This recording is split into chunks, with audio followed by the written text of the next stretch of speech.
Imagine this. You finally get a part-time job, maybe 15 or 20 hours a week, hoping to cover the rising cost of groceries and utilities. You're feeling proud, motivated, and ready to take control of your life. But then, just a few months later, you get a letter saying your rent is going up, not because your landlord raised it, but because the government says you earned too much.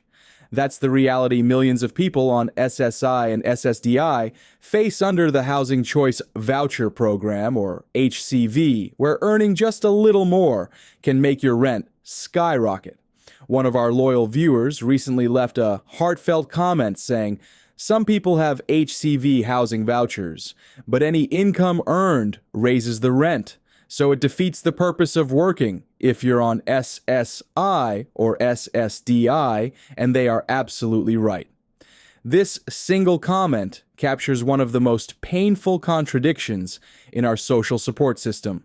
Where trying to work, trying to be self-sufficient, actually leads to financial setbacks. This isn't just an isolated experience, it's a systemic issue affecting millions of Americans in 2025. So today on Social Security Post, we're going to break this down in full detail, explaining how the HCV rent formula works, how it interacts with SSI and SSDI income limits, why the system feels like a penalty for working, and what reforms are being proposed to fix it. Make sure to hit the like button, subscribe to Social Security Post, and stay until the very end because this issue goes far deeper than most people realize. And I want to hear from you. Have you or someone you know faced this same problem? Comment below. Your story could help change lives. The Housing Choice Voucher, HCV program, often referred to as Section 8, helps more than 2.3 million low-income households afford decent housing. Managed by local housing authorities but funded through the federal government, HCV is designed to ensure participants spend no more than 30% of their adjusted monthly income on rent and utilities. HUD calculates this contribution based on your total household income, which means any increase in wages, Social Security payments, or even child support can change your share of rent. Here's where the trap begins. Let's say your total income is $1,000 a month. HUD expects you to pay roughly $300 in rent, and the voucher covers the rest. If you start earning $400 more by working part-time, your adjusted rent share could jump to $420 or even $450 per month. That might not sound like much, but for someone living on a fixed income or disability benefits, that $150 jump wipes out nearly all of your new earnings. In some cases, families end up paying more overall after working than they did before taking a job. The logic behind this formula comes from the idea of income-based rent, meant to ensure fairness and prevent over-subsidizing higher earners. But in practice, it creates a reverse incentive. The moment someone starts earning more, HUD reduces its portion of the rent, effectively punishing effort and independence. The very program designed to help people move out of poverty often locks them into it, because the instant someone tries to climb up financially, the ladder is pulled out from under them.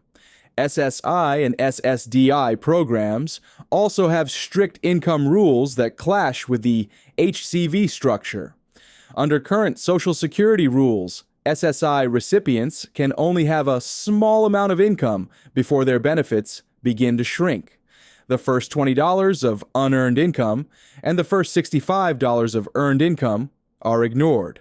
But after that, Social Security counts half of the rest. So, if you earn $400, only $185 count toward your income calculation.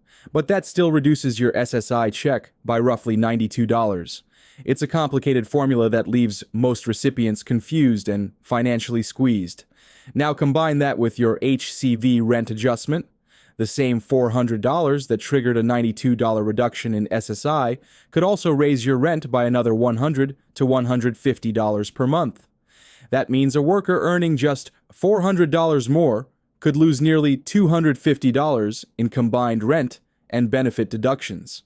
Instead of seeing progress, the household's disposable income barely changes, or worse, decreases. This creates what experts call a benefit cliff, where small wage increases cause disproportionately large losses in assistance. For SSDI recipients, the story is slightly different, but still challenging. The substantial gainful activity SGA limit in 2025 is around $1,620 per month for non-blind individuals. If an SSDI recipient earns above that, they risk losing their entire monthly benefit after a trial work period. Even before reaching that threshold, housing authorities often recalculate rent based on these additional earnings. The combined effects make working risky, especially when medical costs, transportation, and taxes are factored in.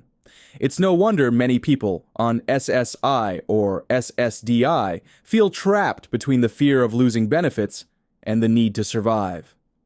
The system is supposed to reward work and independence, but instead it feels like a punishment.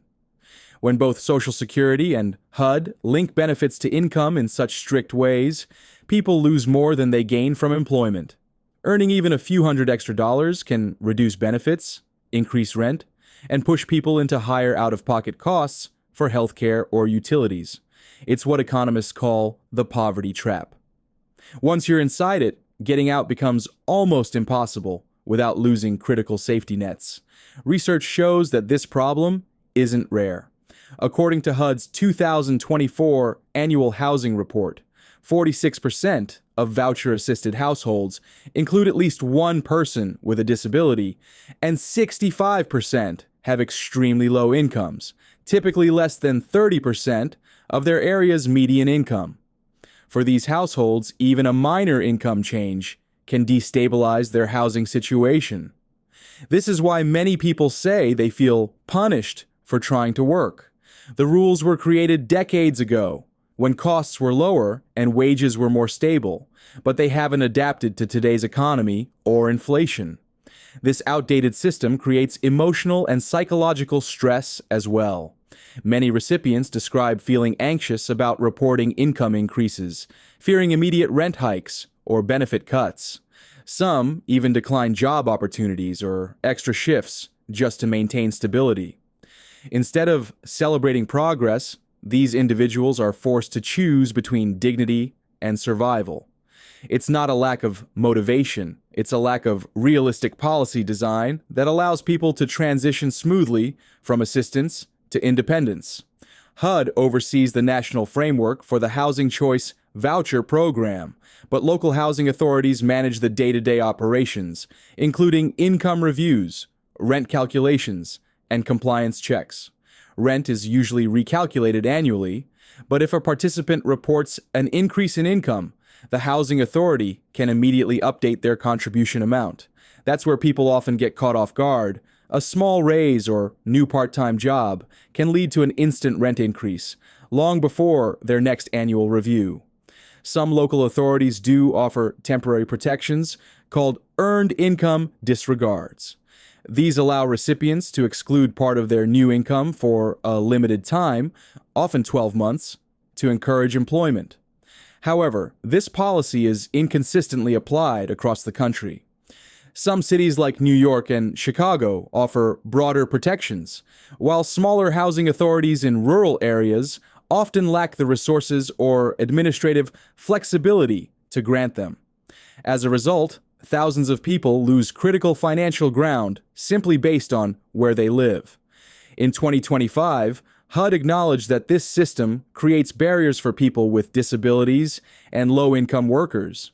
The agency has been reviewing proposals to simplify rent formulas, allowing households to keep more of their earnings without immediate penalty. However, actual implementation remains slow. With rising inflation and housing shortages across the country, these reforms are more urgent than ever. The longer they delay, the more people are forced to choose between bettering their lives and keeping a roof over their heads. Advocates and nonprofit organizations are pushing HUD and Congress to rethink how rent and income are calculated for people with disabilities. One major proposal under review is a 12-month income disregard, meaning new earnings wouldn't count toward rent increases for the first year of employment. This would give participants time to stabilize financially before their benefits are recalculated. Similar ideas have been introduced in Congress through housing and disability reform bills that seek to align HUD policy with Social Security's work incentives. Another area of reform focuses on increasing asset and income limits for SSI and SSDI recipients who rely on housing assistance. Currently, SSI has a $2,000 asset limit for individuals, unchanged since 1989. Raising this limit and allowing modest savings without penalty would help recipients break the cycle of poverty. Combined with adjusted rent rules, it could encourage part-time work without immediate fear of rent hikes. These changes are being championed by groups like the National Low-Income Housing Coalition, Center for Budget and Policy Priorities, and several members of Congress who recognize the system's inequities.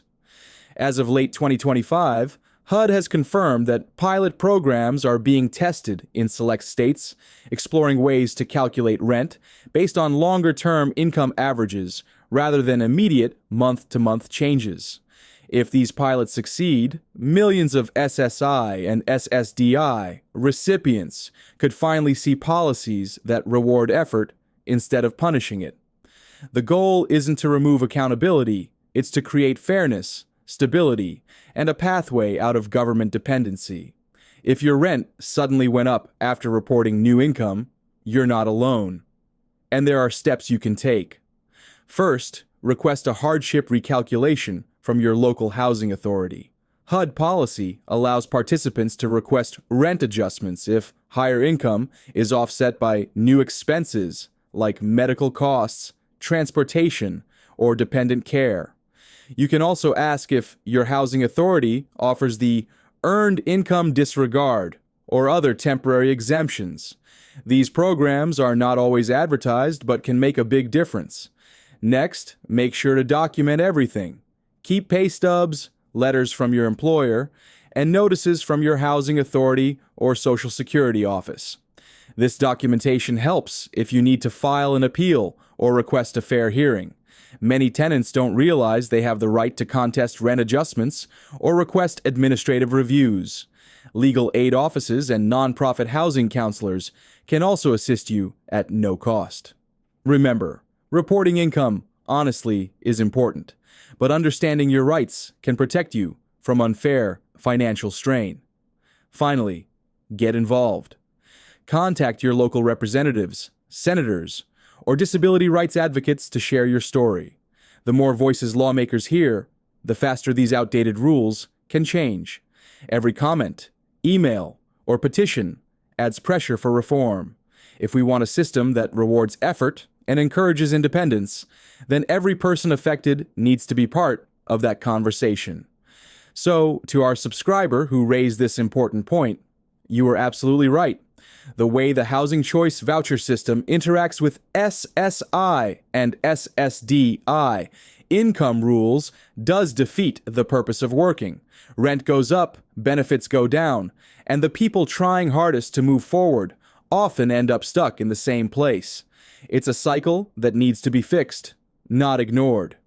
If you or someone you know has faced this problem, share your experience in the comments. These conversations matter because they bring visibility to the policies that affect real lives every single day. And remember, you are not alone. Millions of Americans are facing the same uphill battle. But awareness is the first step toward lasting change. Before you go, don't forget to like this video, subscribe to Social Security Post, and turn on notifications so you never miss an update. We'll keep exposing the rules, reforms, and realities behind Social Security, SSI, SSDI, and housing programs because our community deserves truth, fairness, and a future that actually rewards hard work. Stay tuned.